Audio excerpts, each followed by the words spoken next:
Hello friends, welcome to my channel. दोस्तों, आज की वीडियो में हम बात करने वाले हैं स्टैटिक इलेक्ट्रिसिटी के बारे में। जी हाँ दोस्तों, स्टैटिक इलेक्ट्रिसिटी मतलब से नाम से पता चल रहा है स्थिर बिजली। अब मैं आपको एक एग्जाम्पल के थ्रू समझाता हूँ और इसमें पूरे डिटेल में समझाता हूँ कि ये क्या होता है।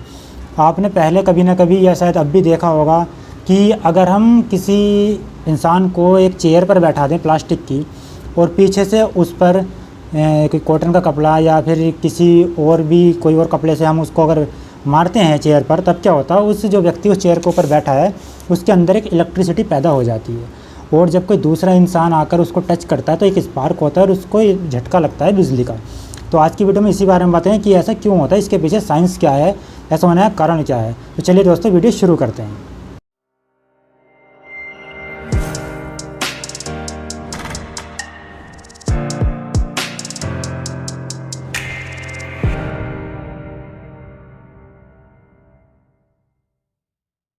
दोस्तों, जैसा कि आप सबको पता ही है कि हमारे शरीर के अंदर भी इलेक्ट्रॉन्स होते हैं और हर धातु, जैसा वो प्लास्टिक हो चाहे वो कोई कपड़ा ही क्यों ना हो, ये छोटे छोटे एटम से मिलकर बना होता है। उसमें क्या होता है, एटम में जहाँ न्यूट्रॉन प्रोटॉन होते हैं, लेकिन जो मेन काम करते हैं उसके इलेक्ट्रॉन करते हैं और flow of electron he electricity कहलाता है।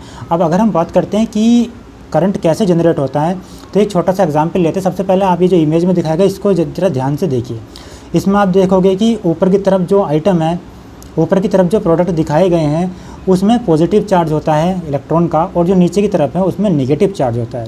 अब इसका मतलब ये है कि जो पॉजिटिव चार्ज वाली चीज़ें होती हैं वो इलेक्ट्रॉन डोनेट करती है, मतलब दूसरे को देती हैं, और जो चीज़ें आपकी जो नेगेटिव चार्ज वाली होती है वो इलेक्ट्रॉन एक्सेप्ट कर लिए।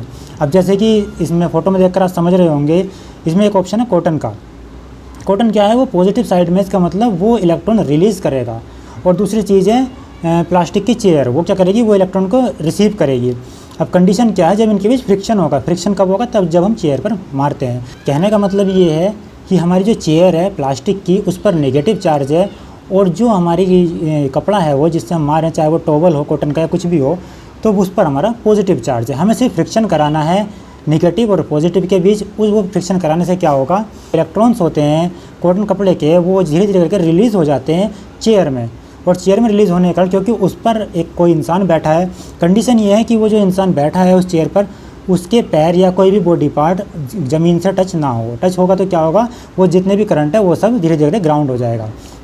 अब देखिए क्या होता है, जब हम फ्रिक्शन कराते हैं इन दोनों के बीच, कपड़ा और चेयर के बीच, उस कंडीशन में क्या होता है, इलेक्ट्रॉन रिलीज़ होकर धीरे धीरे करके चेयर में चले जाते हैं नेगेटिव, और वही नेगेटिव इलेक्ट्रॉन हमारे शरीर में एंटर कर जाते हैं। क्योंकि हमारा शरीर किसी और चीज़ के कांटेक्ट में नहीं है, इसलिए वो डिस्ट्रॉय, डैमेज नहीं हो पाते हैं। वो हमारे शरीर में एक स्टैटिक एनर्जी के रूप में स्टोर हो जाते हैं। अब स्टैटिक एनर्जी के रूप में स्टोर हुए हैं इलेक्ट्रॉन। इलेक्ट्रॉन मतलब फ्लो ऑफ इलेक्ट्रॉन क्या होता है, करंट, मतलब हमारे शरीर के अंदर करंट जो है वो स्टोर हो जाता है। अब क्या होता है, जब भी कोई दूसरा इंसान आता है, हमें टच करता है, तो जो इलेक्ट्रॉन है वो सडनली, क्योंकि वो बंदा जो है वो ग्राउंड के कांटेक्ट में, ज़मीन के कांटेक्ट में है जहाँ से उसको अर्थ मिल रहा है, तो जैसे ही वो हमें इस तरह से टच करता है, तो मान लीजिए ये जो फिंगर है वो उसकी है जो चेयर पर बैठा है, और ये दूसरे की जो ग्राउंड पर है। जैसे ही ग्राउंड वाला आकर उसको टच करेगा तो सडनली जो सारे इलेक्ट्रॉन है एकदम से इस बंदे को जाएंगे। तो इतनी सारी क्वान्टिटी में अगर इलेक्ट्रॉन का फ्लो होगा तो करंट बनना जाहिर सी बात है, आप सब जानते ही हैं। इसलिए करंट लगता है, और यही होती है इलेक्ट्रिसिटी। एक चीज़ और होती है, जब अब आप ये सोच रहे होंगे कि जब जो व्यक्ति चेयर पर बैठा है, जब चेयर से इलेक्ट्रॉन ट्रांसफ़र हुए उस इंसान के अंदर, तब उसको करंट क्यों नहीं लगा। तो देखिए दोस्तों, इसका रीज़न ये है, पहली बात तो ये जो चेयर है वो कुचालक होती है, मतलब इंसुलेटर होती है, और जो व्यक्ति उस पर बैठा है वो चालक है। तो जब भी किसी इंसुलेटर से चालक में कोई चीज़ ट्रांसफ़र करी जाती है तो उसमें कुछ क्वांटिटी ऐसी होती है जो डैमेज हो जाती है, डिस्ट्रॉय हो जाती है, और कुछ जाती है। कहने का मतलब ये है, उसमें धीरे धीरे करके इलेक्ट्रॉन का ट्रांसफ़र हुआ जो व्यक्ति चेयर पर बैठा है। इसका रीज़न ये है कि जब धीरे धीरे ट्रांसफ़र हुआ है इलेक्ट्रॉन्स के अंदर, तो उसको करंट बहुत कम मात्रा में करंट मतलब ट्रांसफ़र, इसका उसको पता नहीं चलता।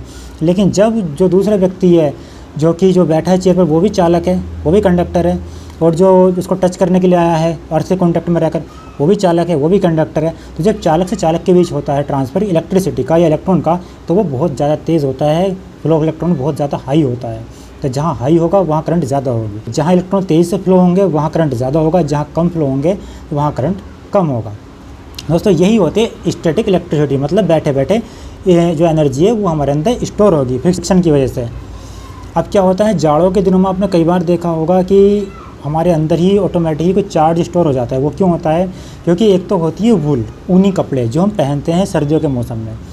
तब क्या होता है, जब उनके थ्रू हमारे शरीर पर फ्रिक्शन होता है, वो फ्रिक्शन होने के कारण ही कपड़े से जो इलेक्ट्रॉन है वो ट्रांसफर होकर हमारे बॉडी में चले जाते हैं, और जिस चीज़ को टच करते हैं तो तब क्या होता है, वो इलेक्ट्रिसिटी प्रोड्यूस हो जाती है और हमें इलेक्ट्रिसिटी लगी महसूस होती है कि हाँ ये इलेक्ट्रिसिटी है।